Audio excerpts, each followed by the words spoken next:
and gentlemen, our next storyteller soon will be hosting what has become a favorite event here at Story Salon, Storytelling Under the Stars. She is the author of the wonderful book, Confessions of a Geriatric Prom Queen, available on Amazon.com. Of course, I'm talking about Lila Silvern.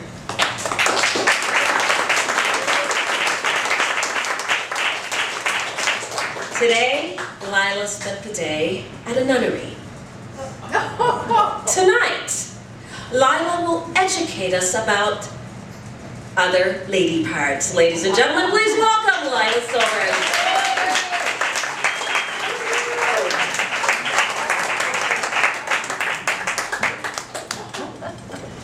I did spend the day at the Encino Sisters of Service convent discussing education and immigration, and I'm here tonight to discuss something else.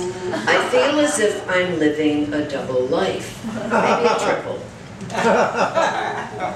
Good evening, ladies and gentlemen of our listening audience. I'm pleased to bring you this special broadcast from New York, from a New York art exhibition entitled Clitoris.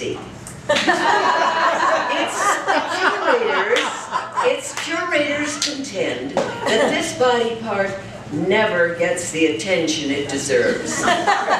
It's usually upstaged by the vagina, which is usually upstaged by the male penis. To clear up some misconceptions and bring you the information straight from the horse's labia, it gives me great pleasure to introduce a surprise guest of the evening, Miss Clitoris Vulva.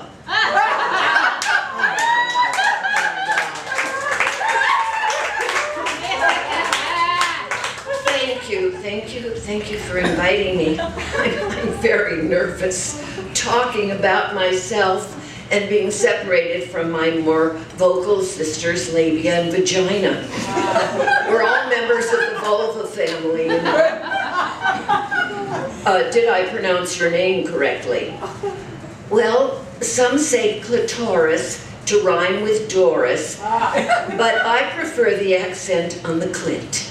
I've been called joy buzzer, cherry pit, chickpea, and love button. I hate being referred to as men in a canoe, or even worse, boy in a boat.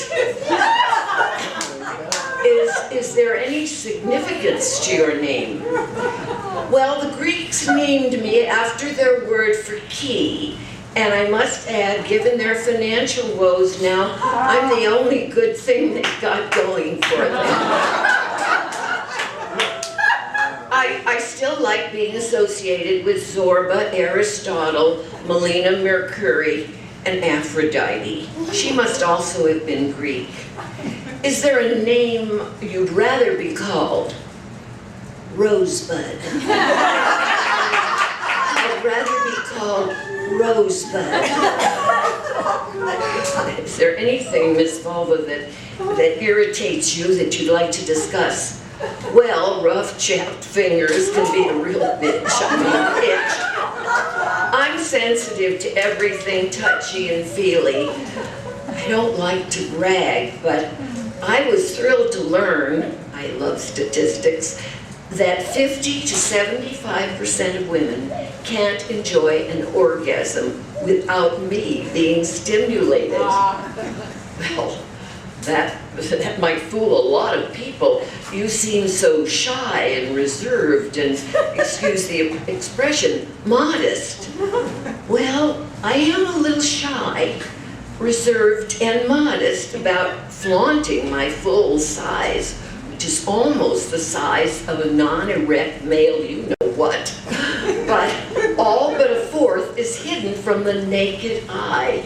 I was about to say like buried treasure, but buried is another word I like to avoid. You also appear very nervous. Is there any reason for that? Nervous? Nervous? Who? Who, me? Why, of course I'm nervous.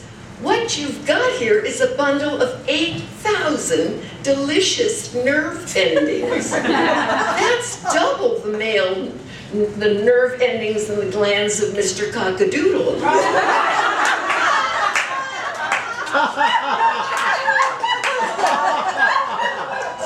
Some experts think that you may contain the famous G-spot everyone's always eager to discover, like a hidden jewel or the secret fountain of eternal youth. Well, this is my secret. I can't reveal everything in this interview. Can you describe for our listening audience your size and appearance? Well, I'm very hip-hop these days, what with being hooded most of the time, not revealing my full size and power, but with some coaxing and a little pressure, you'd be surprised how when I get excited, I can pull back my hood like this and make it possible for some lucky lady to have the kind of orgasm that can bring anywhere from 3 and 16 contractions and last from 10 to 30 seconds. Well, how do you compare yourself to your male counterpart? Compare. There isn't anything to compare. My average record beats out the most male you-know-what's climaxes, so there. Well, I know this next question is a delicate one, but how has age affected you?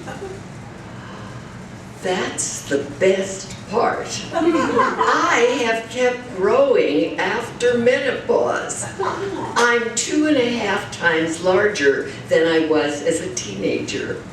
When age shrinks your height and thickens your waist, I have not diminished my alertness or capacity for pleasure. Hooray for me! Well, and a big hooray for Pamela Maiden, who brought your show Clitoris to the Huffington Post, and you, our special guest, who came out of hiding to share your secrets with us tonight.